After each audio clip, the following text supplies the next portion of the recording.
Welcome to News Video Clip. Yesterday, President Trump went on Newsmax and claimed that he had won the war against Iran. Now, everybody knew he was lying, so he had to come out with a new lie today. And his new lie is that Congress does not have to declare war. In fact, he claimed it was unconstitutional for Congress to have to declare war, not the president. Uh, Mr. President, it's day 60. Are you going to seek congressional authorization Well, for? no other country has ever done it. It's never been, as you know, most people consider it totally unconstitutional.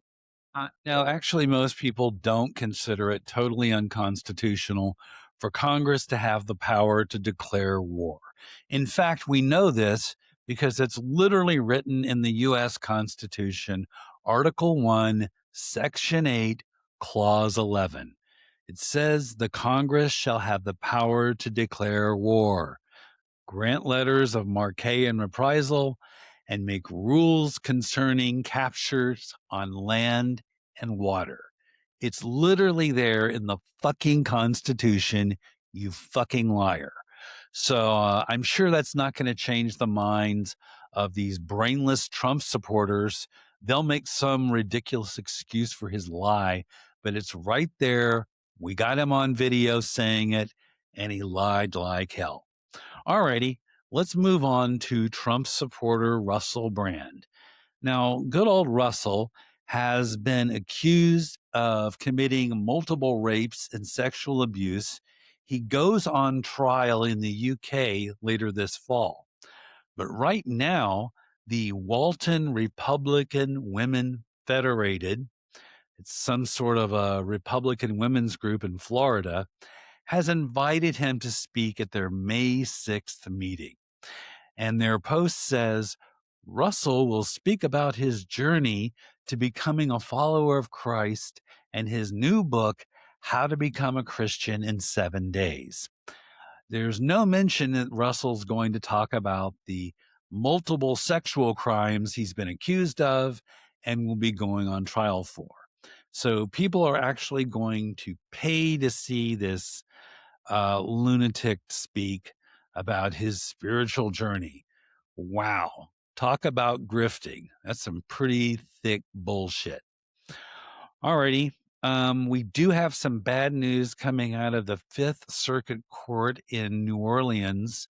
They ruled today that women cannot receive abortion pills through the mail nationwide. This applies to the entire country.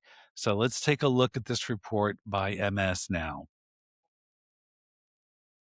Get some thoughts on this. Right before we came on the air, the conservative Fifth Circuit Court of Appeals in Louisiana, temporarily blocked access to mail order abortion pills nationwide. MS Now reporting this will have immediate repercussions on abortion access, given that medication abortions account for the majority of abortions in recent years. Your reaction to this development? You know, as the daughter of a second wave feminist who worked really hard for Roe, and, you know, all the women of that generation considered Roe v. Wade to be the law of the land. Donald Trump installed three conservative justices, and he was able to overturn Roe.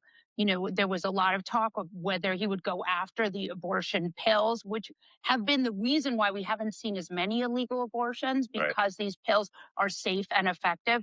So to see this happening. Okay, so that's Molly Jong Fast, and she's absolutely right. The abortion pills were ruled safe and effective back in 2000 by the FDA. So what's the big change here? I'll tell you what's going on. Trump installed a bunch of forced birthers, wacky evangelicals into the FDA when he took office in 2024. And they are pushing this false narrative that the abortion pill is somehow very dangerous and should be banned. Of course, all they're doing is just parroting the anti-abortion activists. That's all they're doing. There's no science to back them up whatsoever.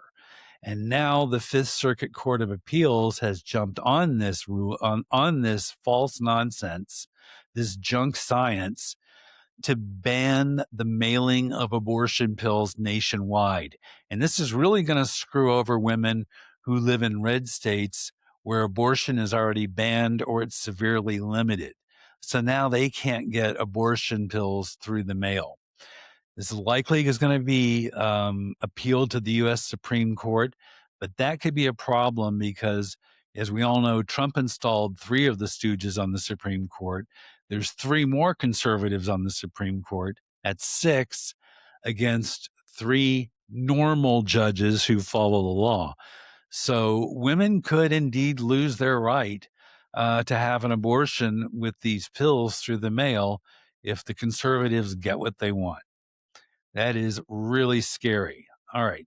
Heading up now to Minnesota, we have this guy. He is a representative named Drew Roach, whose name certainly matches his face.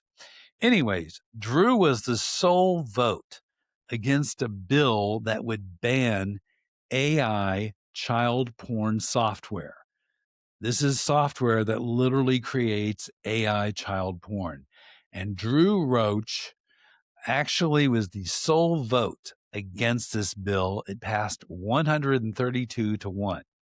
So here was Drew Roach giving his reasons why he opposed this bill.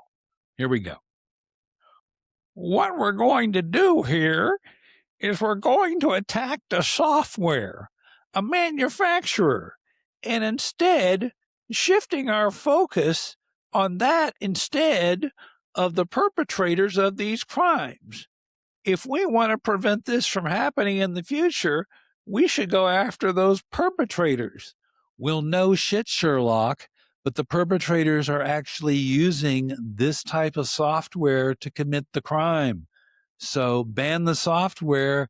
It's going to be a lot harder to commit the crime. That's called crime prevention, dumbass. All right. Anyways, if you want to read more about that story or any of the stories we've talked about, we have the links right below the video.